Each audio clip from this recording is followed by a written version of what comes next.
George Washington का एक विचार है, कृषि हमारा सबसे बुद्धिमत्तापूर्ण व्यवसाय है क्योंकि यह अंततः राष्ट्रीय समृद्धि में सबसे बड़ा योगदान देगी। इसी सोच को आगे बढ़ाते हुए आज हम हिंदुस्तान टाइम्स में छपे एक लेख के आधार पर बात कर रहे हैं। टॉपिक है भारतीय कृषि का कायाकल्प और लक्ष्य है विकसित भारत।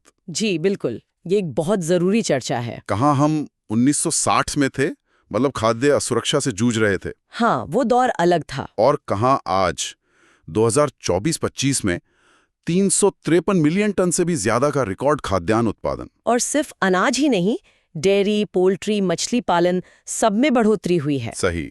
तो आज हम इसी पर गहराई से बात करेंगे।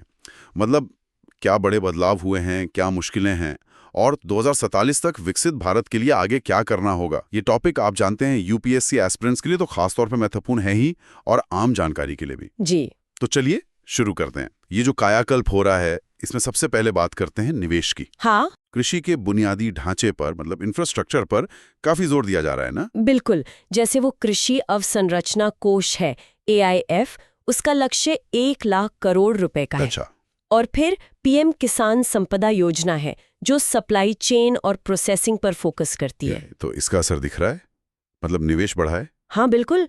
2022-23 में कृषि में जो कुल पूंजी निर्माण है, GCF जिसे कहते हैं, वो करीब 19% बढ़ा है। ये तो अच्छा संकेत है। और टेक्नोलॉजी, आजकल हर जगह AI, ब्लॉकचेन, ड्रोन की बात होती है।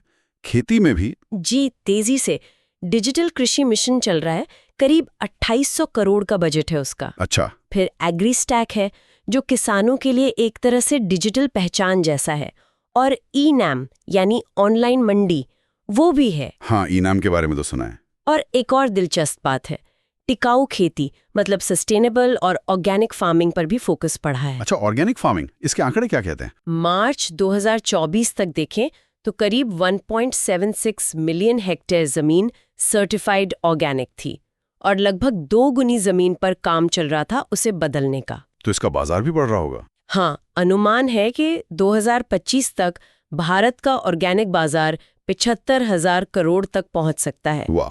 और पिछले 5 सालों में देखें तो जैविक फलों का निर्यात, एक्सपोर्ट, वो करीब 47% बढ़ा। ये तो जबरदस्त ग्रोथ है। पशुधन और डेयरी की बात करें तो भारत तो इसमें वर्ल्ड लीडर है ही। जी, दुनिया का लगभग 24% दूध उत्पादन भारत में होता है। और वो जो स्वदेशी चिप्स की बात थी नस्ल सुधार के लिए, हाँ। गौ चिप और महिष चिप, ये जीनोमिक चिप्स है नस्ल सुधार में मदद के लिए।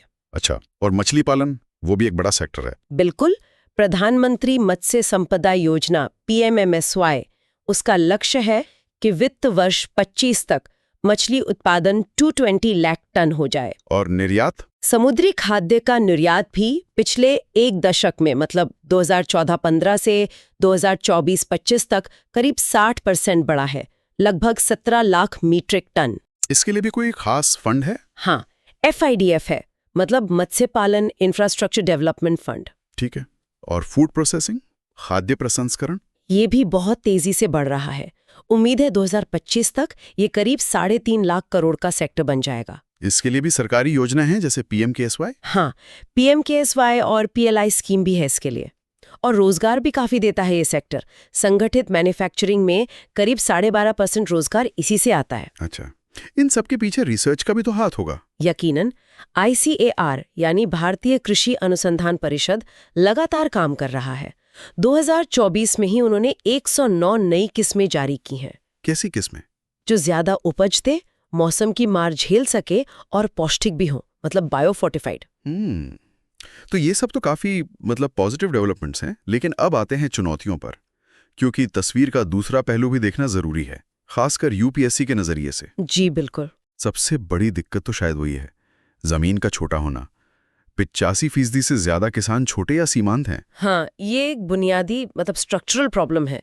खंडित जोत, इससे ना लागत प्रभावी खेती हो पाती है, ना मशीनें ठीक से इस्तेमाल होती हैं। और पानी, सिंचाई की क्या स्थिति है? वो भी एक बड़ी चिंता है। करीब 61% किसान और 55% खेती का रकबा आज भी सीधे बारिश पर निर्भर है, मतलब मॉनसून पर निर्भरता। हाँ। और जलवायु परिवर्तन के इस दौर में ये तो बहुत बड़ा जोखिम है। बिल्कुल। और ये सीधा जुड़ता है रासायनिक खादों पर हमारी निर्भरता से। अच्छा, वो कैसे? देखिए, भारत दुनिया का दूसरा सबसे बड़ा खाद्य उपभोक्ता है। 2023-24 में लगभग 600 लाख मीट्रिक टन खाद इस्तेमाल हुई। बाप रे। इससे मिट्टी की सेहत बिगड़ रही है। और दिक्कत यह है कि पोटाश, एमओपी वो तो 100% आयात होता है। डीएपी का भी करीब 60% बाहर से आता है। मतलब हम काफी हद तक दूसरे देशों पर निर्भर हैं इसके लिए। जी, और जलवायु परिवर्तन का असर तो अब दिख भी रहा है। 2023-24 में खराब मानसून की वजह से अनाज उत्पादन थोड़ा कम हुआ।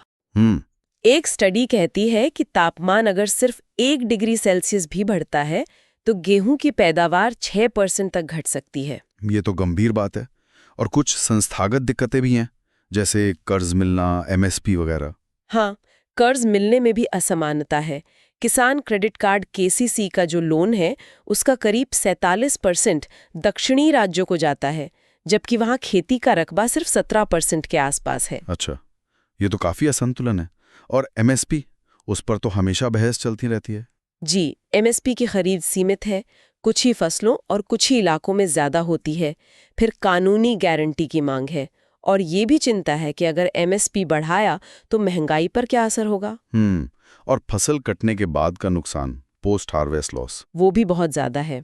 खराब इंफ्रास्ट्रक्चर की वजह से सालाना 1.5 लाख करोड़ से ज्यादा का नुकसान होता है। फल सब्जियां तो 30-40% तक बर्बाद हो जाती हैं। ओह, ये तो बहुत बड़ा नुकसान है। एक और बात, खेती के तौर तरीकों पर भी सवाल उठते हैं। जैसे पंजाब हरियाणा में धान गेहूं का चक्र चलता रहता है। हाँ। या फिर गन्ना और चावल जैसी फसलें जिनमें पानी बहुत लगता है, इससे भूजल स्तर नीचे जा रहा है। कई इलाकों में फसल विविधीकरण मतलब क्रॉप डाइवर्सिफिकेशन उतना नहीं हो पा रहा जितना होना चाहिए। तो ये चुनौतियां तो काफी बड़ी हैं। समाधान क्या हो सकते हैं? मतलब कुछ इनोवेटिव आइडियाज। हाँ, आगे का रास्ता तो इनोवेशन से ही निकलेगा। कुछ चीजें हैं जिन पर तेजी से काम करने की जरूरत है। जैसे छोटे खेतों को जोड़ने के लिए डिजिटल सहकारी प्लेटफॉर्म, पंचायत लेवल पर छोटे विकेंद्रीकृत सिंचाई केंद्र, जिला स्तर पर जलवायु के हिसाब से आकस्मिक फसल योजना बनाने वाले सेल, और जो एमएसपी की बात है उसे शायद और डायनामिक और विकेंद्रीकृत बनाने की जरूरत है, एक तरह से एमएसपी 2.0। ये दिलचस्प है। और हाँ, ग्रामीण स्तर पर कृषि लॉजिस्टिक्स हब, शायद गति शक्ति के तहत पोषण वाली फसलों के लिए अलग मिशन, इस तरह के कई कदम सोचे जा सकते हैं। तो कुल मिलाकर हिंदुस्तान टाइम्स का ये लेख जो तस्वीर पेश करता है वो ये है कि भारतीय कृषि एक बड़े बदलाव के दौर से गुजर रही है। खाद्य सुरक्षा से किसान समृद्धि और हल से डिजिटल प्लेटफॉर्म तक का सफर। बिल्कुल, ये एक जटिल लेकिन बहुत महत्वपूर्ण ट्रांजिशन है। और विकसित भारत का लक्ष्य अगर पाना है तो कृषि को बदलना ही होगा। हाँ, इसे तकनीक से जुड़ा हुआ, जलवायु के हिसाब से टिकाऊ और बाजार की जरूरतें पूरी करने वाला सेक्टर बनाना होगा।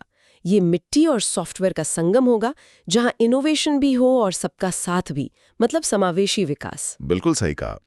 तो आज की इस गहरी चर्चा को यहीं रोकते हैं।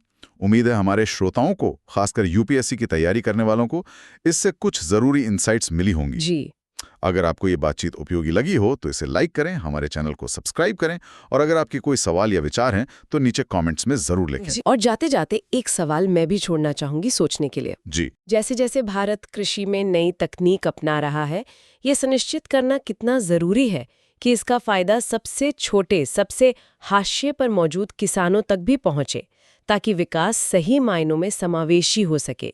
इस पर सोचना जरूरी है।